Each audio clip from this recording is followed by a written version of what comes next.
وأفضل الصلاة على سيدنا محمد أشرف الأنبياء والمرسلين وعلى آله وصحبه أجمعين. سبحانك لا علم لنا إلا ما علمتنا إنك أنت العليم الحكيم ولا حول ولا قوة إلا بالله العلي العظيم. رب اشرح لي صدري ويسر لي أمري واحلل عقدة من لساني يفقه قولي وسدد لساني واهد قلبي بحق سيدنا محمد صلى الله عليه وسلم. اللهم ألهمنا بالعلم وزينا بالحلم وأكرمنا بالتقوى وجملنا بالعافية. اللهم أخرجنا من ظلمات الوهم وأكرمنا بنور الفهم وافتح علينا بمعرفة العلم وحسن أخلاقنا بالحلم واجعلنا ممن يستمعون القول فيتبعون أحسنه والحمد لله رب العالمين. Alhamdulillah, bersyukur kita panjatkan kehadrat Allah yang memberi kepada kita nikmat kehidupan dan nikmat untuk berada dalam majlis untuk sama-sama kita meneliti perkara yang berkaitan dengan hati kita, penyakit-penyakit hati, bagaimana merawatnya daripada kitab Penawar Bagi Hati karangan Syekh Abdul Qadir Al-Mandili. Jadi insya-Allah sebagaimana yang telah kita janjikan sebelum ini, kita akan mulakan daripada kitab ini pada pendahuluan dah. Ya. Kita dah baca mukadimah macam dah kan. Jadi kita masuk pada pendahuluan pengarang rahimahullah taala. Bismillahirrahmanirrahim. Qala al-muallif rahimahullah wa nafa'ana bihi wa bi'ulumihi wa asrarihi fid darain amin ya rabbal alamin. Kata pengarang, pendahuluan.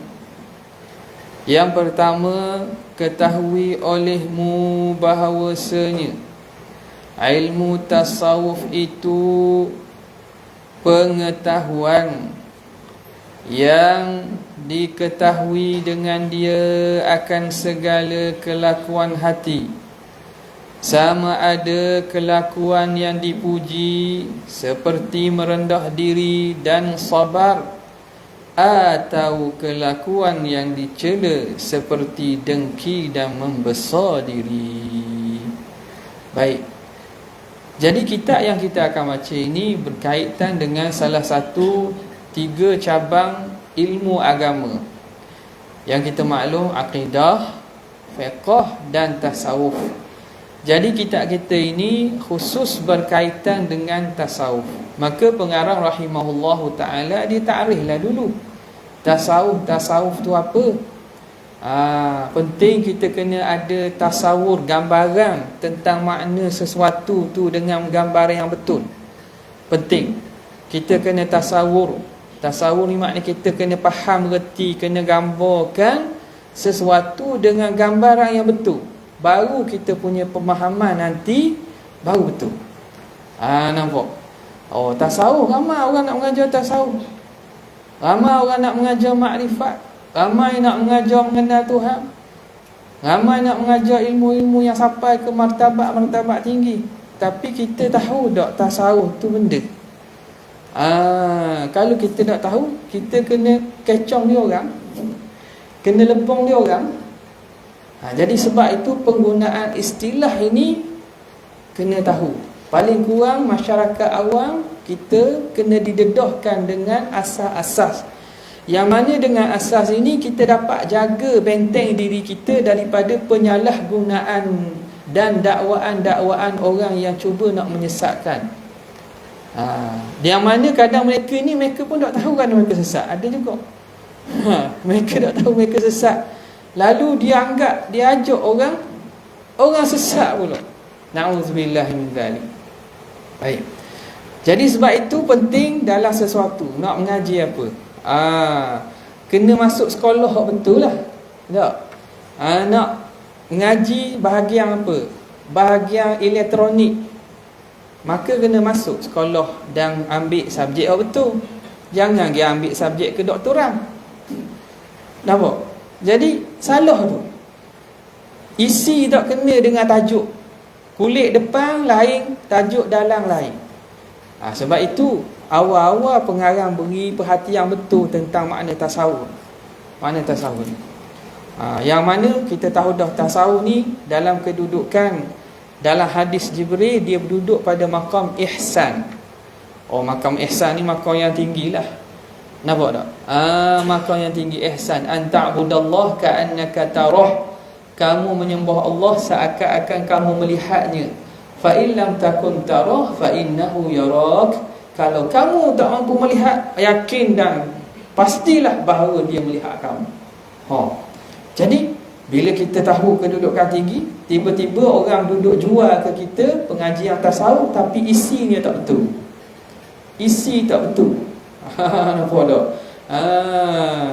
Isi tak betul. Beli buah durian rupanya buah pulasang. Tak pula pulasang tak?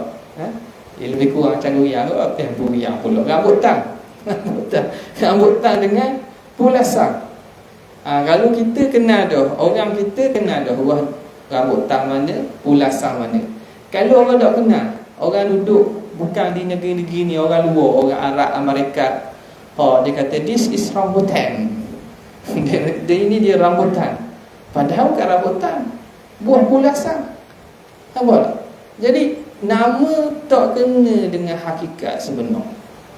Sebab itu penting kita tahu paling kurang asas ilmu fardhu ain supaya selamat diri kita. Baik. Dia kata apa? Ketahui olehmu bahawasanya ilmu tasawuf itu pengetahuan. Ini dalam ta'rif di sisi ulama. Ta'rif fan iaitu satu ilmu. Ada sebahagian mentaklifkan dengan ma'rifah, ilmu dengan maksud pengetahuan. Ada yang mentaklifkan ilmu dengan qawaid, mana-mana ilmu lah. Mana-mana ilmu. Ada yang mentaklifkan dengan ilmu, sesuatu ilmu sebagai mengetahui, ma'rifah. Ada yang mentaklifkan sebagai qawaid, kaedah-kaedah. Ada yang mentaklifkan dengan mahiyah sesuatu tu, zat ataupun diri sesuatu terus. Okay. Di sini pengarang memilih takrif dengan pengetahuan. Makna ilmu ni, ilmu tasawuf satu bentuk ilmu pengetahuan, ilmu pengetahuan, ma'rifah. Yang diketahui, tahu apa tu? Pengetahuan tentang apa? Yang diketahui dengan dia. Pengetahuan yang diketahui dengan dia, dengan ilmu tadi ni, akan segala kelakuan hati. Tahu tentang kelakuan hati. Apakah kerjaan hati, perbuatan hati.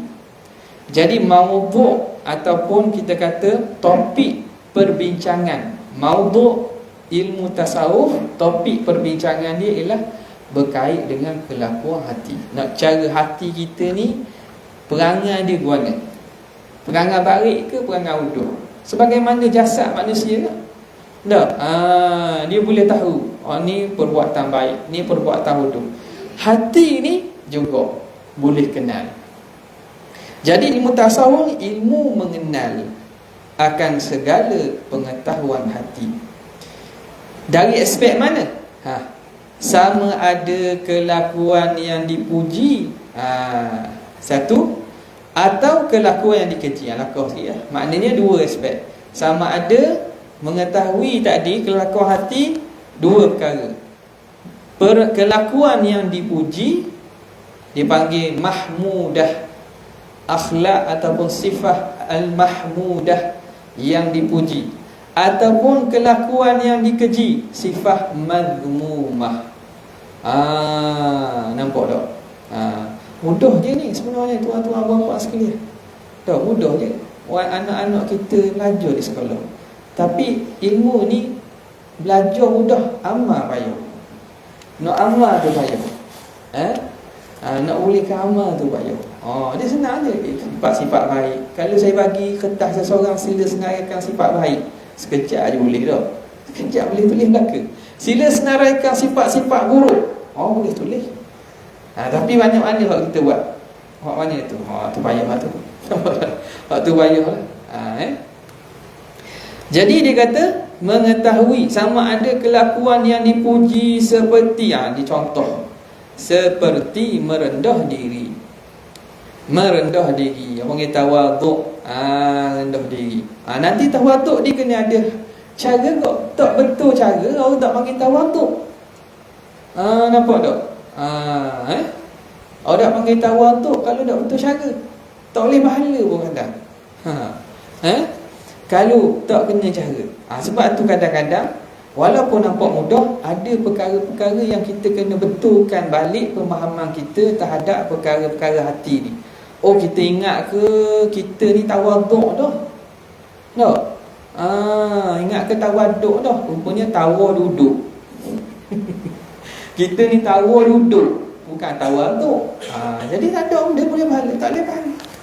Tak? Kita ingat kita ni kita kata ikhlas dah.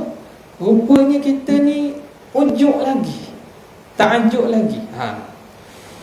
Seperti merendah diri dan sabar. Sabar pun ada tempat-tempat yang disuruh kita bersabar. Ada tempat-tempat yang mana bersabar tu dikeji. Ada tempat-tempat yang bersabar itu dikeji. Itu contoh bagi kelakuan yang dipuji atau kelakuan yang dicela. Ni sifat mazmumah pula. Seperti dengki. Dengki ke orang ni. Dengki ke orang. Orang Melayu kata orang paling terkenal dengan hasad dengki. Dok tahu betul tak? Buktinya ke mana? Buktinya orang lain sebut dengki, dia sebut hasad dengki. 2 kali sebut. Hasad tu dengki dah. Jadi hasad dengki. Nampak tak? Dua kali dah pada penggunaan tu. Pada penggunaan perkataan tu 2 kali dah. Hasad dengki. Hasad tu dengki dah. Lepas sebut hasad, sebut pula dengki. Nampak tak? Jadi seperti dengki. Dengki, iri hati. Dengki, iri hati. Juga ada yang tercela, ada yang tidak tercela. Nanti akan disebut oleh pengarang kita.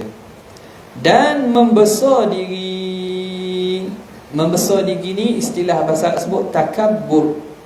Takabbur besar diri. Bukan makan banyak ataupun main gym bina badan masa besar diri. Hak tu besar badan. Membesar diri ni hak diri hak dalam ni nafsu. Rasa dia hebat besar pada orang lain.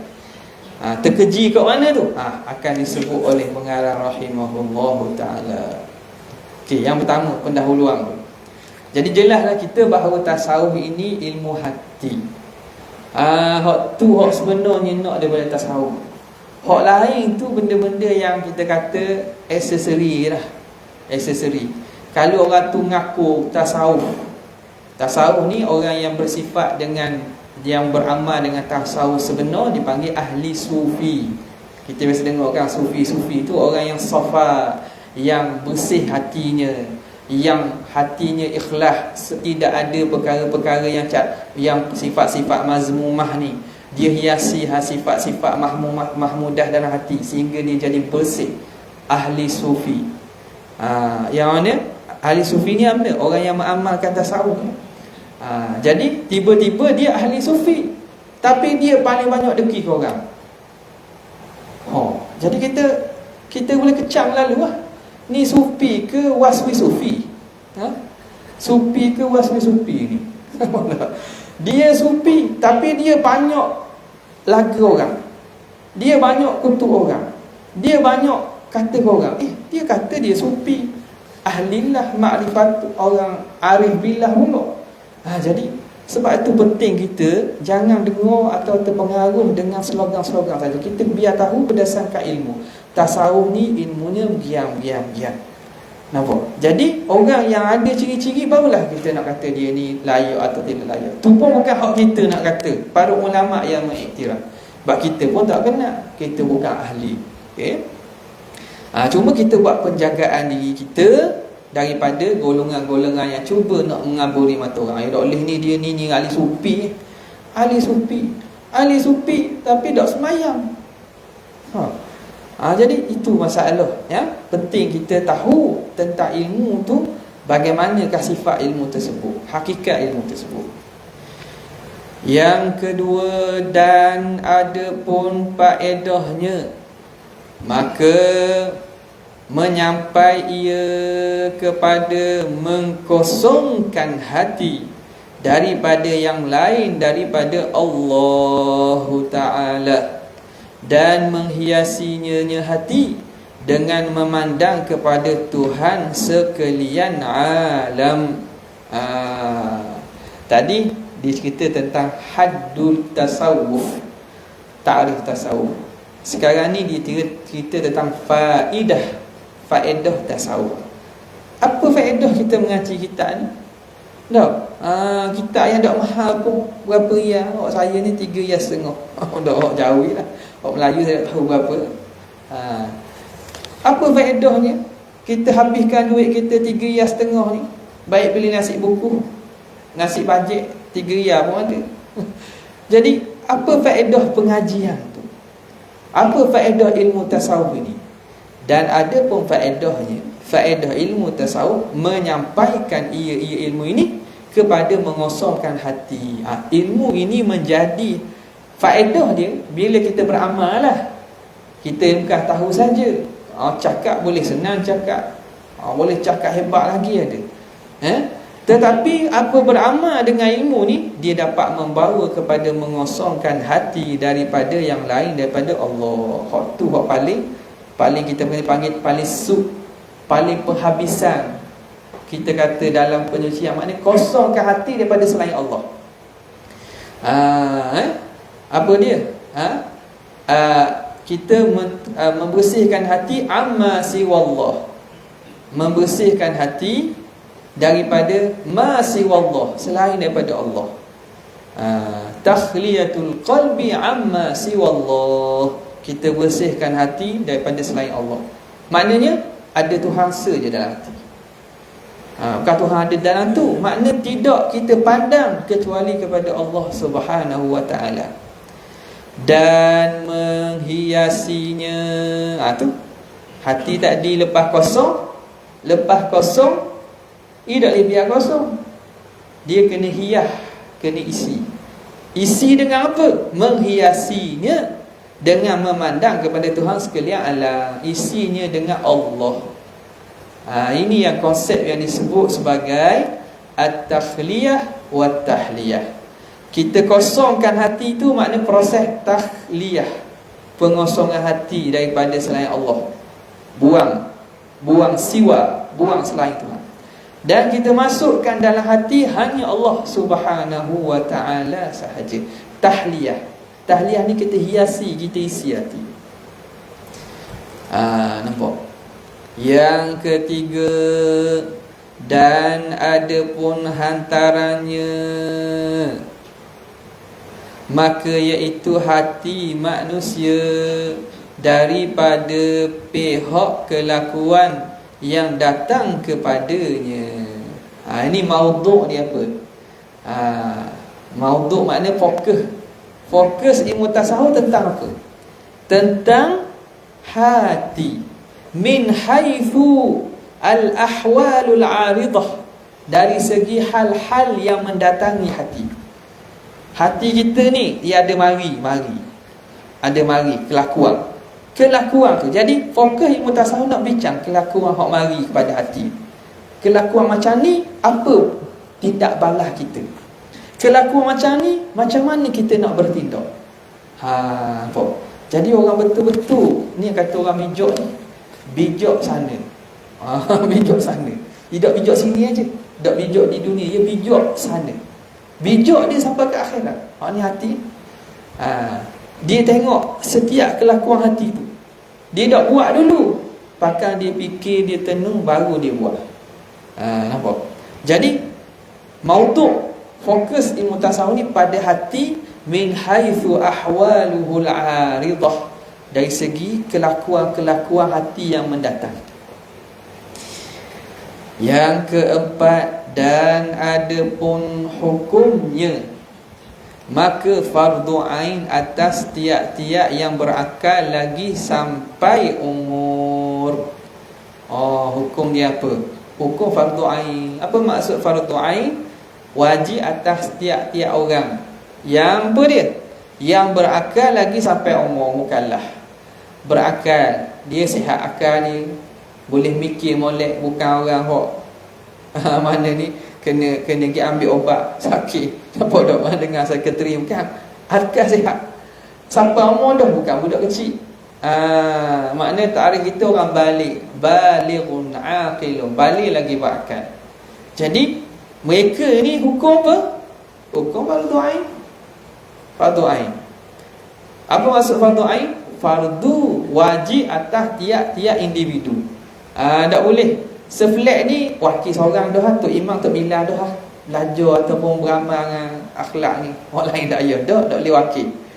Satu kawasan, satu batalion, satu ni seorang dua dah tak boleh. Setiap orang satu-satu. Bukanlah yang balik kena belakang.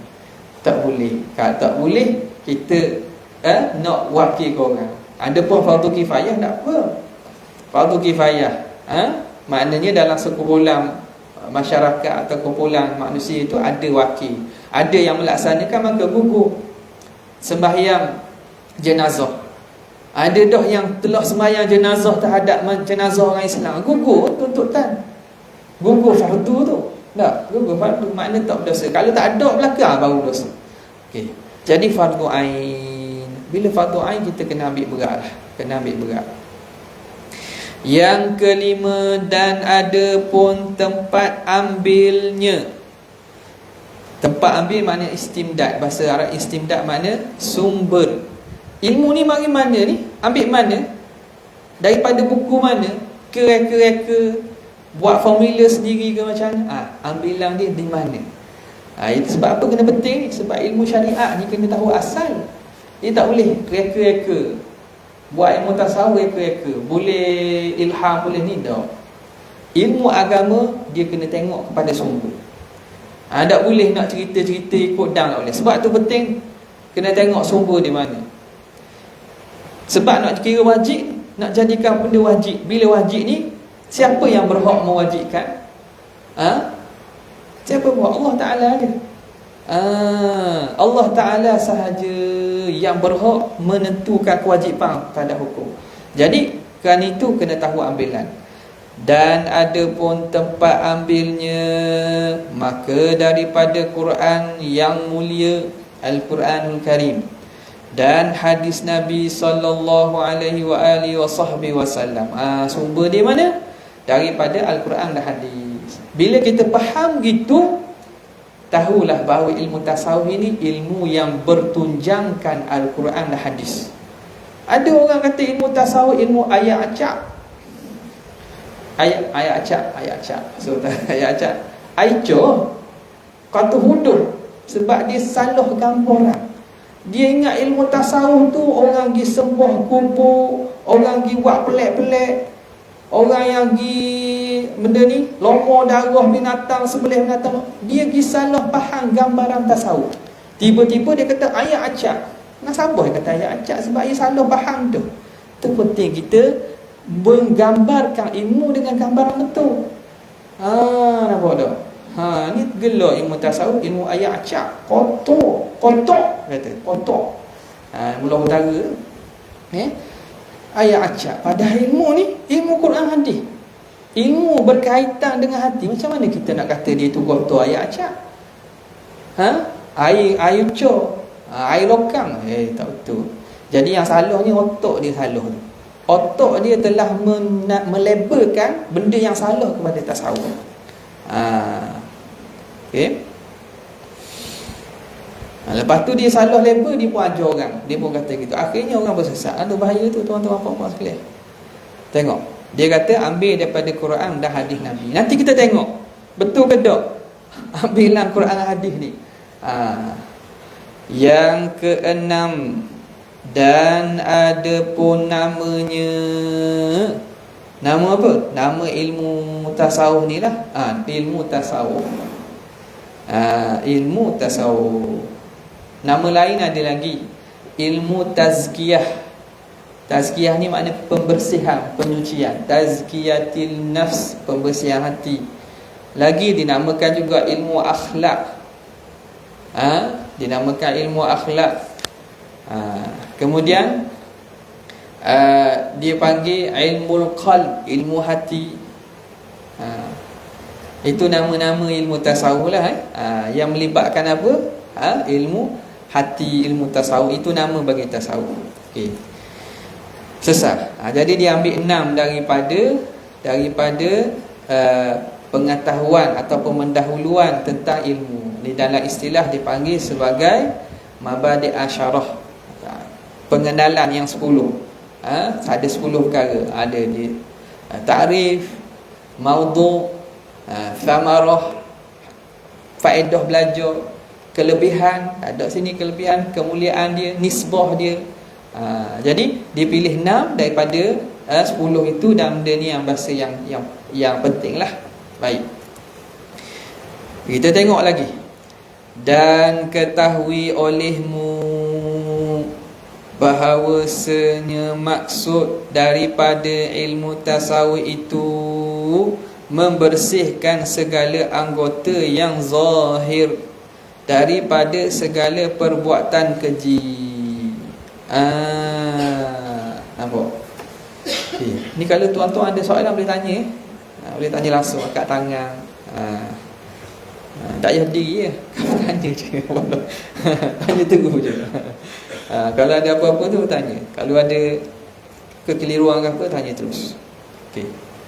Tengok dia kata, ketahui olehmu bahawasanya maksud daripada ilmu tasawuf itu membersihkan segala anggota yang zahir daripada segala perbuatan yang keji. Tadi dia kata ilmu hati. Apa kaitan hati dengan anggota zahir? Tengok. Dia apabila hati tak nampak, tetapi dia ni raja, anggota-anggota badan ni rakyat jelata. Ini perumpamaan yang dibuat oleh para ulama ahli sufi. Dia kata qalbun ialah raja dia. Kita, badan kita, hati itu raja, sultan, raja. Anggota-anggota badan ni rakyat jelata. Jadi raja suruh, dia akan ikut turut patuh. Nampak? Dia akan ikut kepada hati yang menjadi raja bagi badan. Jadi ada kaitan tak? Jawab pun ada kaitan. Sebab itu dikata sini, maksud daripada ilmu tasawuf itu membersihkan segala anggota yang zahir, anggota zahir, daripada segala perbuatan keji, supaya ada ia menyampaikan kepada membersihkan hati daripada sifat kecelaan. Jadi anggota zahir terlibat untuk nak bersihkan anggota hati, ataupun hati, anggota zahir mesti bersih. Anggota zahir mesti kita berhenti daripada perbuatan keji. Macam mana hati kita bersih tapi zahir kita menyalahi hati? Pelik. Maknanya tak bersih tu. Sebagaimana orang kata, saya ni tak semayang pun air, tak semayang pun air baik. Tak. Dia kata saya tak semayang pun saya baik. Saya orang yang rakyat yang patuh. Saya orang yang berdedikasi dalam kerja, walaupun saya tak semayang. Nampak? Saya tak pakai tudung, saya tak tutup arak, tapi saya tak kata ke orang, saya selalu bersedekah tiap-tiap hari. Tengok tu. Jadi kat mana tu silap tu? Tu kena faham tu. Benda gini kadang kalau tak faham, keluarlah kalam-kalam yang sebegini, perkataan sebegini. Tengok. Dia kata tujuan ni supaya anggota zahir kita berhenti daripada perbuatan keji. Yang mana bila berhenti itu, dia akan bawa kepada membersihkan hati daripada kecelaan. Apabila seseorang itu, anggota zahirnya tidak patuh kepada Allah, anggota zahir tidak patuh kepada Allah, maka hati Nak kata dia patuh ke Tuhan. Anggota zahir ni buat maksiat ke Tuhan. Anggota zahir ni buat maksiat ke Tuhan. Maka nak kata macam mana? Hati dia tu patuh pada Tuhan. Patuh kat mana? Zahir tu telah menunjukkan kan. Nampak? Sebab itu dia ada kaitan rapat. Kaitan rapat. Kita sebut dalam semayang lah, Nabi kata seorang sahabat ada dalam satu riwayat menceritakan Nabi lihat seorang sahabat semayang, tangan duk main janggut tengah semayang, tangan dia duk diam, tengah main janggut, garu-garu dan seumpama. Nabi kata lau khasha'a qalbuhu la khasha'a jawarihuhu. Kalau hati dia khusyuk, tangan khusyuk juga. Kalau hati dia khusyuk, anggota dia akan khusyuk juga. Tapi apa anggota dia gerak-gerak? Maknanya hati tu belum penuh khusyuk lagi. Nampak? Sebab tu kata supaya ada ia menyampaikan kepada membersihkan hati daripada segala sifat kecelaan. Macam anak seorang anak, dia pukul mak dia, lepas tu dia khabar orang saya sayang mak saya. Boleh terima tak? Dia marah mak dia, herdik mak dia. Mak dia tak ada duit, marah, pukul mak dia, ambil ketek duit. Tiba-tiba hari ibu, dia pun kata saya lah sayang mak saya. Orang panggil menipu. Orang panggil betul ke tuan ni? Orang panggil menipu. Tak betul. Dia kata saya sayang mak saya. Sayang-sayang, pukul mak. Sayang-sayang, khianat ke ibu apa. Jadi zahir tu dia menampakkan apa yang di dalam. Dan dikehendaki dengan segala anggota yang zahir itu 7 anggota. Sekarang ni kita nak bilang anggota kita. Ada berapa anggota yang kita kena jaga yang akan dibincangkan ni? Nampak? Ada 7 anggota. Pertama, mata. Dan kedua, telinga. 2 telinga. Dan ketiga, lidah. Dan keempat, perut. Dan kelima, faraj, kemaluan. Dan keenam, 2 tangan. Dan ketujuh, 2 kaki. Ini sumber pahala atau dosa. Dia panggil saluran pahala atau dosa. Tapi 7 ni. Mata. Di kepala apa? Mata. Telinga, mulut, lagi tak ada tak? Lidah. Lidah. 4 duk kepala. Lepas tu perut. Betul tak ni? Mata, kepala, mata, telinga, lidah. Mata, telinga, lidah. Lepas tu 3 duk kepala. Perut, faraj, kaki, tangan. Baru tu. Jadi hak di kepala 3 dah kepala tu. Di kepala kita 3 dah tu. Banyak sekali tu. Hak lain perut se, tangan se, kaki se, faraj se. Nampak? Jadi saluran 7 inilah sama ada nak salur pahala, nak salur dosa. Okey. Dia kata dan ketujuh 2 kaki. Hidung. Hidung payah sikit nak bayar maksiat hidung ni. Bau busuk dia. Tanduk dosa apa? Bau busuk dosa. Lagi bau apa? Bau tu tak ada. Jadi sebab apa? Tu baru aja kan. Dia tanduklah, kecuali bau itu membangkitkan kepada syahwat. Bau hidung tu membangkitkan kepada syahwat. Itulah yang cerita lah tu. Itu maknanya dari segi syahwat pula tu.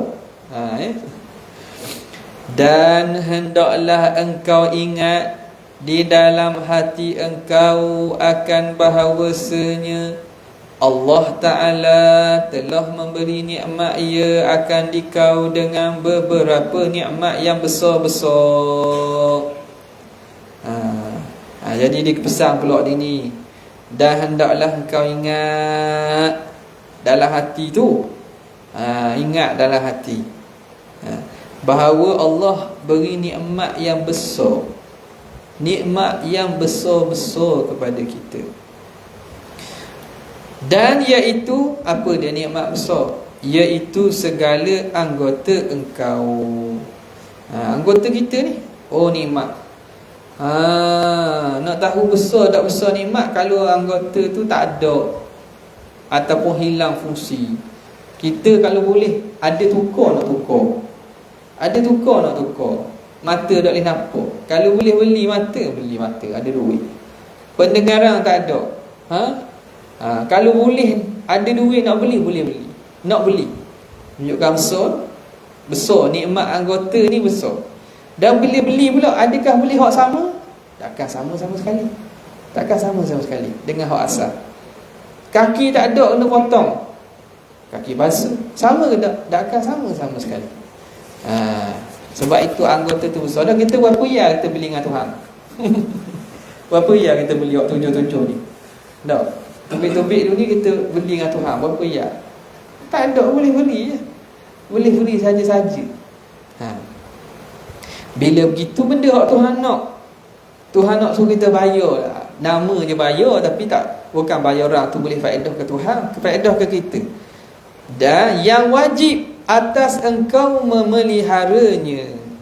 Jadi Tuhan nak kita pelihara. Ini amanah Allah kepada kita. Dan mensyukurkannya.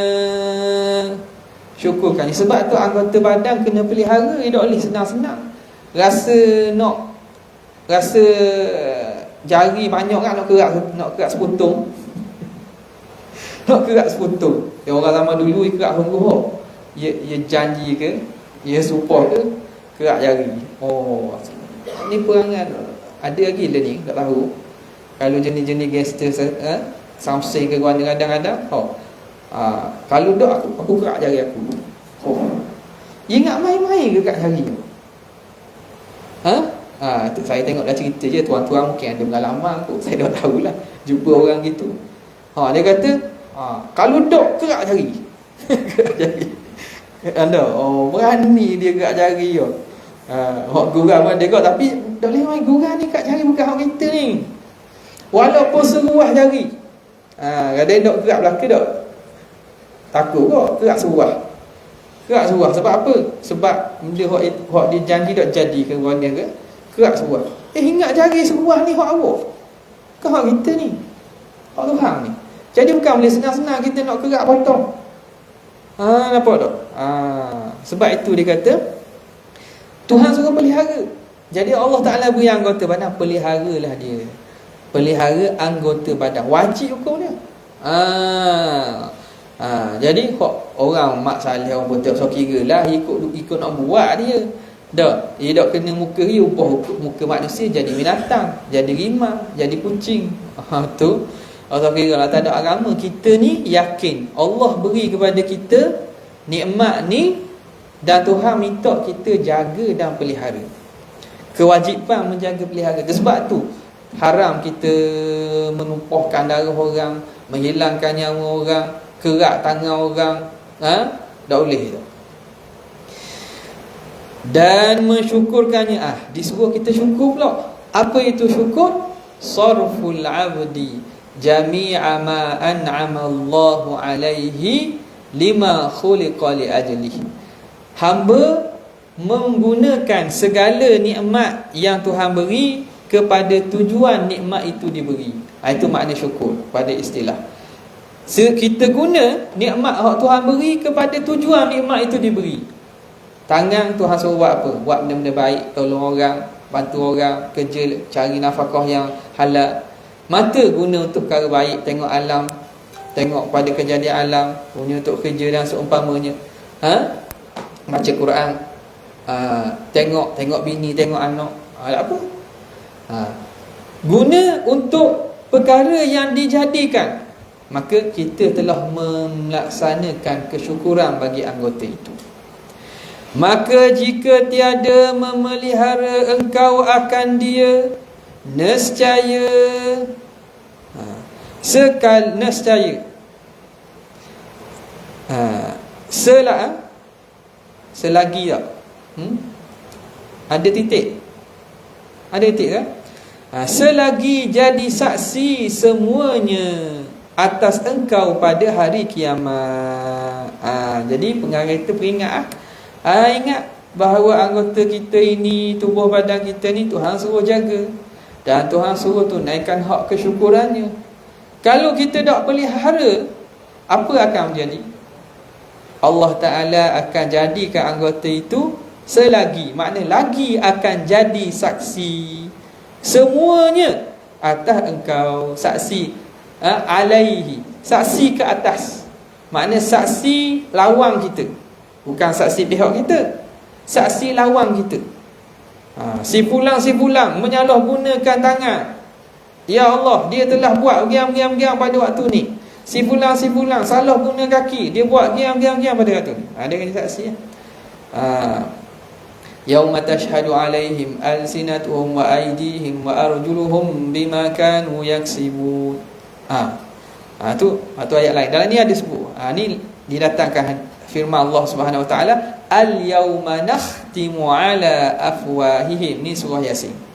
Al-yauma nakhtimu ala afwahihim wa tukallimuna aydihim wa tashhadu arjuluhum bima kanu yaksibun. Artinya pada hari kiamat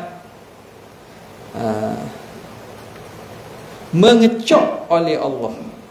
Mencok. Jawi ni mencok. Takhtim, khatamah ni cok. Faham? Cok mulut ni tutup. Seal, bahasa kita seal kan? Kacok kan katanya seal. Kan? Tutup mulut. Allah mengecok oleh Allah atas segala mulut mereka itu. Hari kiamat mulut kita kena tutup. Allah Ta'ala tutup mulut. Sebab apa? Mulut ni boleh tipu. Mulut ni boleh kona-kona, boleh tipu. Siapa yang akan jadi saksi? Anggota hak buat tu. Artinya apa makna menutup, mengecok oleh Allah? Artinya menegah ia Allah dia akan mulut daripada bercakap. Tuhan akan tegah mulut daripada cakap. Mulut tak boleh cakap. Daripada bercakap, berkata-kata akan Allah. Berkata-kata akan Allah. Ni mana? Wa tukallimuna aydihim. Tukallimuna aydihim. Aydihim jadi fa'il bagi tukallimu. Berkata-kata akan Allah oleh segala tangan mereka. Siapa hak cakap? Tangan akan bercakap dengan Tuhan. Tukallimuna aydihim, akan bercakap akan kami oleh anggota-anggota tangan-tangan mereka. Tangan akan cakap. Dan menyaksikan oleh segala kaki mereka itu dengan barang yang ada mereka itu mengusaha akan barang di dalam dunia. Menyaksi. Siapa jadi saksi? Segala kaki akan jadi saksi. Saksi apa? Dengan barang yang ada mereka itu mengusahakan barang. Apa yang seorang buat di dunia dengan kaki anggotanya, kaki akan jadi saksi. Dia pergi mana pada waktu ini, pukul berapa, hari apa, kaki akan jadi saksi. Nampak? Jadi kita fikir-fikir, tangan boleh cakap kan? Tangan kita ni, tangan kita boleh cakap tak? Kadang orang kata menipu. Dia boleh kata Allah Ta'ala kata pelik, mana boleh terima tangan bercakap. Dia lupa benda hak lebih rendah, lebih lekeh daripada tangan boleh dah mengeluarkan suara. Benda kita tengok CD cakra tu. CD tu daripada apa? Silikon tak? Silikon ni daripada unsur dalam pasir. Kalau kita tengok cara pembuatan dia kan, CD tu daripada silikon, pasir. Pasir ni jadi dibuat dengan proses CD, plastik daripada dibuat daripada CD. Kita letak dalam pemain CD, pemacu CD, tubik suara tak? Tubik tau. Bukan suara saja, kambur boleh tubik. Tu daripada pasir. Silikon daripada pasir boleh keluar suara. bila masuk alat yang kena dengan dia. Dah tangan kita ni, takkan tangan kita tak boleh simpan maklumat. Kita handset masing-masing atau komputer, motherboard semua tu, dalam tu ada apa tu? Dia panggil memori kan. Memori mana benda? Plastik. Tak? Silikon ke mana? Ada kot tak unsur ke tak ada? Adalah unsur plastik, silikon dia, saya pun tak tahulah tu. Hak benda tu tu kecil. Boleh buat berapa gig, berapa tera maklumat. Ini dah tangan kita ni. Nak buat super dia tak boleh. Boleh tak Allah Ta'ala simpan maklumat? Boleh sangat-sangat. Kita hak manusia buat ni boleh nak simpan maklumat dalam tu. Simpan maklumat kan letak dalam poket je. Pendrive kita tu tak dalam poket. Tiba-tiba tubik gambar, tubik suara. Dah ni tangan ni hak Tuhan buat ni hebat ni, tak boleh nak timbul kan. Boleh tak simpan maklumat? Boleh sangat-sangat. Jadi benda pelik ni. Jadi bila kita perhati, sebab tu Allah suruh perhati alam ni, tu tengok cerita Tuhan tentang hari kiamat. Bila perhati alam, perhati apa yang Tuhan sebut tu, Allah Ta'ala Maha berkuasa buat bahkan lebih daripada itu lagi. Jadi kan itu dia kata, dan barang yang mereka itu mengusahakan akan dia dalam dia, maka tiap-tiap anggota bertutur ia dengan kejahatan yang keluar daripadanya. Setiap anggota kita akan cakap apakah kejahatan yang dilakukan. Kejahatan, kalau baik, dia akan cakap baik. Jadi kita kena perhatikan supaya jangan hak jahat. Tapi nak jauh belaka tu payah, kerana maksud tu hanya pada Nabi dan Rasul. Kita taubat, bila taubat Allah Ta'ala ampunkan, Allah Ta'ala maafkan.